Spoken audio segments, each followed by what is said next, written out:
ស្ដេចពិតប្រាកដដែលតូចល្អិតរាជរបស់ព្រះជាម្ចាស់មានទឹកដីថ្មីឥឡូវនេះពួកគេចង់បានស្ដេចមួយអង្គហោរាសាមយូអែលបានប្រាប់ពួកគេថា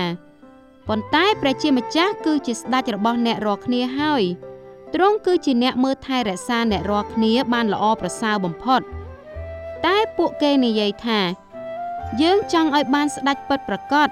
គឺមួយអង្គដែលយើងអាចមើលឃើញព្រះជាម្ចាស់បានជ្រាបថាស្ដេចនេះប្រហែលជាពុំមានចិត្តល្អបរិសុទ្ធចំពោះរាស្ត្រទ្រង់ឬអាចនឹងមើលថែរក្សាពួកគេឲ្យបានល្អដូចជាព្រះអង្គឡើយក៏ប៉ុន្តែពួករាស្ត្ររបស់ព្រះជាម្ចាស់គេមិនខ្វល់ឡើយពួកគេចង់បានស្ដេចមួយអង្គគឺពួកគេចង់បានស្ដេចភ្លាមនោះដូច្នេះព្រះជាម្ចាស់បានប្រទានស្ដេចមួយអង្គឲ្យពួកគេឈ្មោះរបស់គាត់គឺស្ដេចសូលហើយពីដំបូងគាត់ហាក់ដូចជាស្ដេចមួយអង្គដ៏ល្អណាស់ប៉ុន្តែក្រោយមកគាត់បានក្លាយជាមនុស្សមានអំនួតហើយក៏ឈប់ស្ដាប់តាមព្រះជាម្ចាស់គាត់មិនធ្វើតាមបង្គាប់ព្រះជាម្ចាស់ក៏មិនស្រឡាញ់ព្រះជាម្ចាស់ឲ្យអស់ពីដួងចិត្តរបស់គាត់ឡើយព្រះជាម្ចាស់បានមានបន្ទូលឡើងថា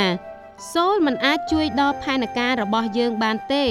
យើងត្រូវការស្ដេចមួយអង្គដែលស្រឡាញ់យើងហើយបង្រៀនរាស្ត្រយើងឲ្យស្រឡាញ់យើងដែរយើងត្រូវការស្ដេចមួយពិតប្រាកដព្រះជាម្ចាស់មានម្នាក់នៅក្នុងចិត្តរបស់ព្រះអង្គព្រះជាម្ចាស់ប្រាប់ទៅហោរាសាមយូអែលចូលចេញទៅឯភូមិបេត្លេហឹមឯងនឹងឃើញស្ដេចថ្មីមួយអង្គនៅទីនោះមុខងាររបស់សាមយូអែលគឺស្ដាប់តាមព្រះជាម្ចាស់ហើយប្រាប់រាស្ត្រទ្រង់នៅអ្វីដែលព្រះជាម្ចាស់មានបន្ទូលមកដូច្នេះ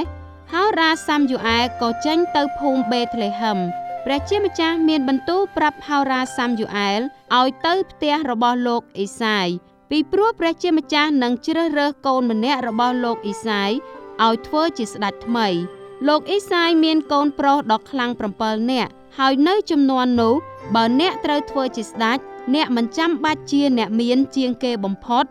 ឬក៏ជាមនុស្សឈ្លាសវៃបំផុតនោះទេប៉ុន្តែបើមានការទាំងនេះក៏ប្រសើរដែរអ្នកគ្រាន់តែត្រូវមានរាងមើលទៅដូចជាស្ដេចតែប៉ុណ្ណោះមានន័យថាអ្នកត្រូវមានកម្ពស់ខ្ពស់ជាងគេនិងខ្លាំងជាងគេដើម្បីឲ្យអ្នកអាចកាន់ដាវវែងជាងគេនិងគ្រឿងសឹកដ៏ធំជាងគេហើយយកឈ្នះគេគ្រប់គ្នាបានហើយវាក៏មិនទាស់ខុសអ្វីដែរប្រសិនជាអ្នកមានរូបរាងសង្ហានោះហោរាសាមយូអែលបានសុំឲ្យលោកអេសាយនាំកូនចេញមកជួបគាត់ម្នាក់ម្ដងដូច្នេះលោកអេសាយបាននាំកូនច្បងដែលមានកម្ពស់ខ្ពស់ជាងគេនិងខ្លាំងជាងគេមកហោរាសាមយូអែលបានគិតក្នុងចិត្តថាម្នាក់នេះប្រហែលជាស្ដេចថ្មីហើយព្រោះមើលទៅគាត់ដូចជាស្ដេចមែនប៉ុន្តែព្រះជាម្ចាស់មិនបានជ្រើសរើសម្នាក់នោះទេ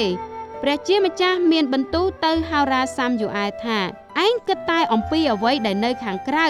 ប៉ុន្តែយើងមើលនៅក្នុងចិត្តគឺជាអ្វីដែលមាននៅខាងក្នុងចិត្តវិញដូច្នេះលោកអេសាយក៏បង្ហាញកូនប្រុសបន្ទាប់ដល់ហោរាសាមយូអែលដែលខ្ពស់ហើយខ្លាំងដែរប៉ុន្តែព្រះជាម្ចាស់ក៏មិនបានជ្រើសរើសអ្នកនេះដែរហើយតាមពិតទៅព្រះជាម្ចាស់មិនបានជ្រើសរើសអ្នកណាម្នាក់ក្នុងចំណោមកូនប្រុសទាំង7នាក់នោះទេ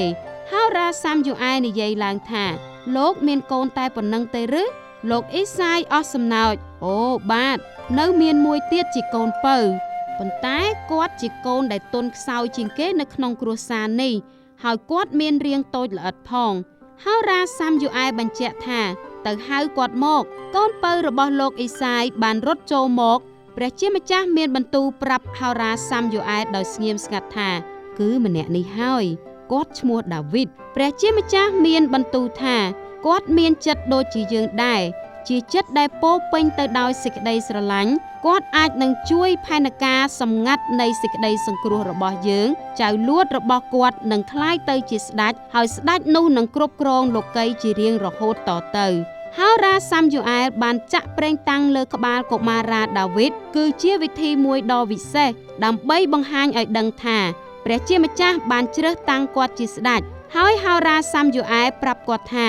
ឯងនឹងបានធ្វើជាស្ដេចថ្មីនៅថ្ងៃណាមួយហើយនេះជាការពិតមែននៅពេលដែលគាត់បានចម្រើនវ័យធំឡើងលោកដាវីតក៏បានធ្វើជាស្ដេចមែនព្រះជាម្ចាស់បានជ្រើសរើសលោកដាវីតឲ្យធ្វើជាស្ដេចពីព្រោះទ្រង់កំពុងរៀបចំរាស្ត្រទ្រង់ ឲ្យត្រៀមខ្លួនជាស្រេចសម្រាប់ទទួលស្ដេចដ៏អស្ចារ្យមួយអង្គទៀតដែលនឹងយាងមកម្ដងទៀតព្រះជាម្ចាស់មានបន្ទូលថា